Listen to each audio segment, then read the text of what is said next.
നമസ്കാരം മകളെ, സുബർ സാറാണ്. നമ്മളിന്ന് 10ാം ക്ലാസ് അവർക്ക് വേണ്ടി ഫസ്റ്റ് ചാപ്റ്റർ അരിത്മെറ്റിക് സീക്വൻസിലെ വളരെ ഇമ്പോർട്ടന്റ് ആയിട്ടുള്ളൊരു ക്വസ്റ്റൻ ആണ് നിങ്ങൾ ബോർഡെ കാണുന്നത്.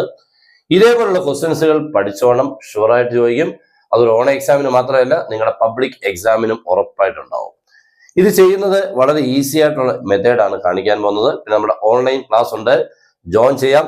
നിങ്ങൾ അടിപൊളിയായിട്ട് മാത്സിനെ ഫുൾ മാർക്കിൽ എത്തിക്കുന്ന രീതിയിലുള്ള ഷോർട്ട് കട്ട്സും ട്രിക്സും എല്ലാം യൂസ് ചെയ്തുകൊണ്ടുള്ള ക്ലാസ്സുകളും പിന്നെ ന്യൂ ക്വസ്റ്റ്യൻസുകൾ നിങ്ങൾക്ക് തന്നു. പിന്നെ പബ്ലിക് എക്സാം ആകുമ്പോൾ ഒരു ക്വസ്റ്റ്യൻ പാക്കേജും തരും. നിങ്ങളായിട്ട് ക്വസ്റ്റ്യൻ കണ്ടെത്തേണ്ട, നമ്മളതിന്റെ ക്വസ്റ്റ്യനും ആൻസറോടെ തരും. അവനെ വെച്ച് അടിപൊളിയായിട്ട് പഠിക്കാം. ജോയിൻ ചെയ്യാൻ തന്നിട്ടുള്ള നമ്പറിൽ നിങ്ങൾക്ക് കോൺടാക്ട് ചെയ്യാം. ഓക്കെ, അപ്പൊ നമുക്ക് സ്റ്റാർട്ട് ചെയ്യാം. അടിപൊളിയായിട്ട് പഠിക്കണം. പിന്നെ നമ്മളെല്ലാവരും ചാനൽ ഒന്ന് ഫോളോ ചെയ്തേക്കണം, സബ്സ്ക്രൈബ് ചെയ്ത് ബെൽ ബട്ടനൊക്കെ എനേബിൾ ചെയ്തിടുക. എക്സാം വരെ അടിപൊളിയായിട്ടുള്ള ക്ലാസ്സുകളും പിന്നെ ഒത്തിരി ഷോർട്ട് ക്ലാസ്സുകളൊക്കെ നമ്മൾ ഇട്ടുണ്ട്, നിങ്ങൾക്ക് കയറി സെർച്ച് ചെയ്ത് കാണാൻ പറ്റും. ഓക്കെ, അപ്പൊ സ്റ്റാർട്ട് ചെയ്യാം.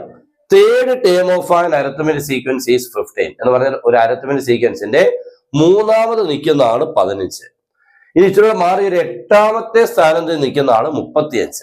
മനസ്സിലായി? ഇപ്പൊ നമ്മളൊരു വലിയ ക്യൂ ആണേ. ഈ ക്യൂവിൽ മൂന്നാമത് നിൽക്കുന്ന ആള് നമുക്കറിയാം 15. പിന്നെ അങ്ങോട്ട് മാറി 8ാമത്തെ പൊസിഷനിൽ നിൽക്കുന്ന ആൾ എത്ര? 35. അങ്ങനെയാണെങ്കിൽ 23ാമത് നിൽക്കുന്ന ആളും 31ാമത് നിൽക്കുന്ന ആളിനെ കണ്ടുപിടിക്കുക. ഓക്കെ, വളരെ ഈസി ആയിട്ട് ചെയ്യാൻ പറ്റും. അപ്പൊ ഇപ്പൊ എല്ലാവരും സ്റ്റാർട്ട് ചെയ്തതാണ് അല്ലെ, പഠിത്തൊക്കെ സ്റ്റാർട്ട് ചെയ്തിട്ടുണ്ട്. അപ്പൊ ഇതിനെ കുറിച്ചൊക്കെ അത്യാവശ്യം അറിയാതിരിക്കാം, ഇല്ലെങ്കിൽ നമുക്ക് ഇപ്പൊ ചെയ്യാൻ പറ്റും കേട്ടോ. Third term of an arithmetic sequence is 15 എന്ന് പറഞ്ഞാൽ that is x3 equal to 15 എന്നാണ് എഴുതേണ്ടത്.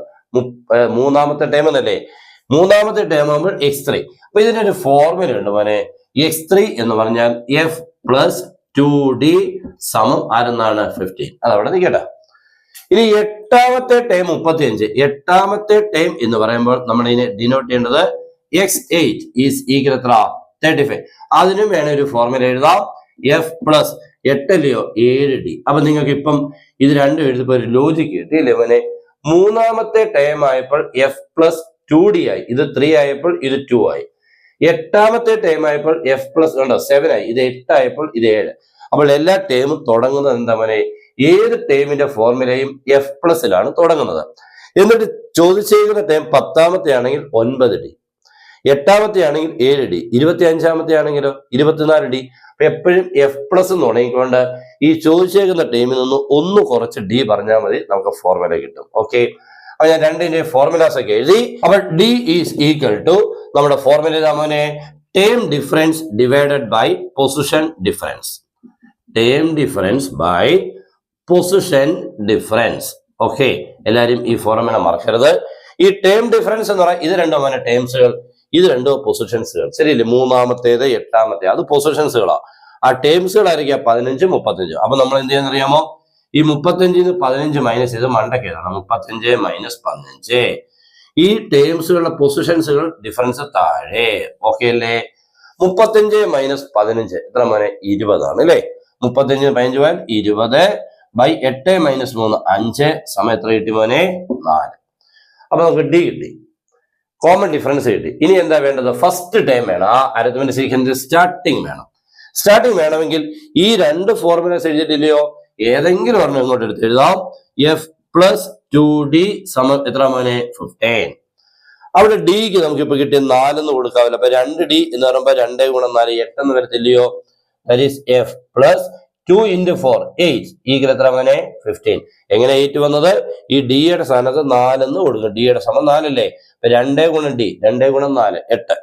അവിടുന്ന് f സമം ഈ 15 മൈനസ് 8 സമം എത്ര കിട്ടി? 7. ആഹാ, എഫും കിട്ടിയല്ലോ. ഇനി എന്താ വേണം? ഇനി നമുക്ക് വേണ്ട എന്താ മോനെ? 23ാമത്തെ ടൈം. 23ാമത്തെ 23rd time.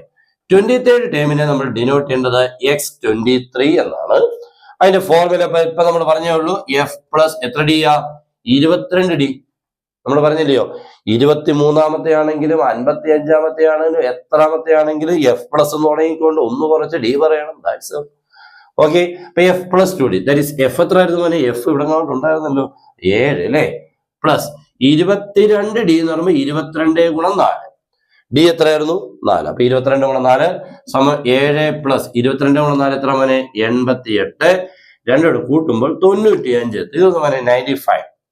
അപ്പൊ 23ാമത്തെ ടൈം കിട്ടി. ഇനി ഒരു ടൈം കൂടെ അല്ലേ ഉള്ളൂ. 31ാമത്തെ 31st ടൈം. 31st ടൈം ആകുമ്പോൾ x23 എന്നാണ് എഴുതേണ്ടത്.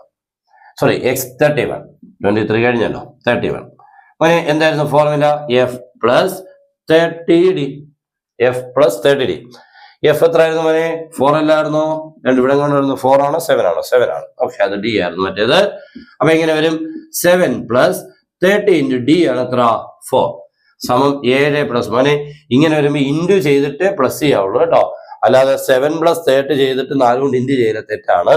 30 ഗുണം 4 120 ആയ ശേഷം ഈ 7 കൂട്ടുമ്പോൾ 127. ഓക്കെ, അപ്പോൾ രണ്ടും കിട്ടി. അടിപൊളിയായിട്ട് കിട്ടിയിട്ടുണ്ട്. അപ്പോൾ ഇത് കുഴപ്പമില്ലല്ലോ, ഇഷ്ടപ്പെട്ടല്ലോ? ഉറപ്പായിട്ടും നിങ്ങളുടെ ഒരു ഫ്രണ്ടിലോട്ടെങ്കിലും, മീൻസ് നിങ്ങളുടെ ഒരു കൂട്ടുകാരനെങ്കിലും ഇത് നിങ്ങളെ മറക്കാതെ ഒന്ന് അയച്ചേക്കണം. ഇല്ലെങ്കിൽ ഗ്രൂപ്പുകളിലോട്ട് പറ്റുന്നെങ്കിൽ ഒന്ന് അയക്കുക. ഇങ്ങനെയുള്ള നല്ല ക്ലാസ്സുകളൊക്കെ ഞാനങ്ങ് പറയാം നല്ല ക്ലാസ് ആണെന്ന് മനസ്സിലായെങ്കിൽ, നിങ്ങൾക്ക് തോന്നിയാൽ നല്ല ക്ലാസ് ആണെങ്കിൽ ഒന്ന് ഷെയർ ചെയ്തേക്കണം മക്കളെ. ഇതേപോലെ ക്ലാസ്സുകൾ ഇങ്ങനെ ഇടയ്ക്കിടയ്ക്ക് വരും. മാക്സിമം നിങ്ങളൊന്ന് പഠിക്കുക, ഫുൾ മാർക്കിൽ എത്തുക. മാത്സ് എന്ന് പറഞ്ഞാൽ ഏറ്റവും അറിയാമല്ലോ, ഏറ്റവും നന്നായിട്ട് പഠിച്ച് ഫുൾ മാർക്ക് കിട്ടിയാൽ അതൊരു വാല്യൂ ആണ് എല്ലായിടവും. ഓക്കെ, എല്ലാവർക്കും പഠിക്കാനുള്ള മനസ്സുണ്ടാവട്ടെ എന്ന് ഞാൻ പ്രാർത്ഥിച്ചുകൊണ്ട് നിർത്തുന്നു. Good bye.